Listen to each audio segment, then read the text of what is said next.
Vote পরবর্তী অশান্তি মামলা পদক্ষেপের বিষয়টি রাজ্যের উপরে ছাড়ল হাইকোর্ট। কেউ ঘরছাড়া হলে পুলিশ পদক্ষেপ করবে, পুলিশ আইন শৃঙ্খলা বজায় রাখতে পদক্ষেপ করবে। পর্যবেক্ষণ প্রধান বিচারপতি ডিভিশন বেঞ্চের। অশান্তি অভিযোগে রাজ্য 3 সপ্তাহে জবাব দেবে।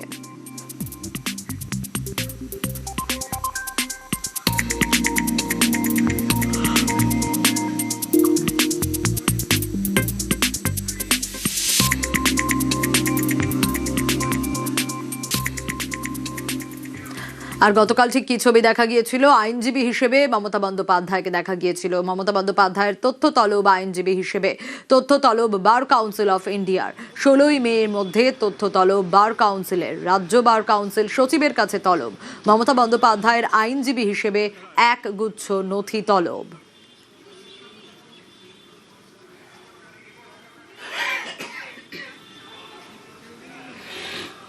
আগে দেখতে হবে ওনার অ্যাডভোকেট লাইসেন্সটা এখনো অবধি যেটা সাসপেন্ডেড ছিল আর কি সেটাকে রিভাইভ করেছে কিনা, কারণ চিফ মিনিস্টার থাকলে ওনাকে তো লাইসেন্স সাসপেন্ড করতে হয়। তো যদি তা সত্ত্বেও উনি এটা করে থাকেন তাহলে বার কাউন্সিলে ওনার নামে কমপ্লেন করা উচিত, কারণ ওনার লাইসেন্স তাহলে বাতিল হওয়া উচিত, কারণ সাসপেন্ডেড লাইসেন্সের পরেও যদি কেউ মামলা করে তাহলে ঘোরতর বেআইনি কাজ করেছে।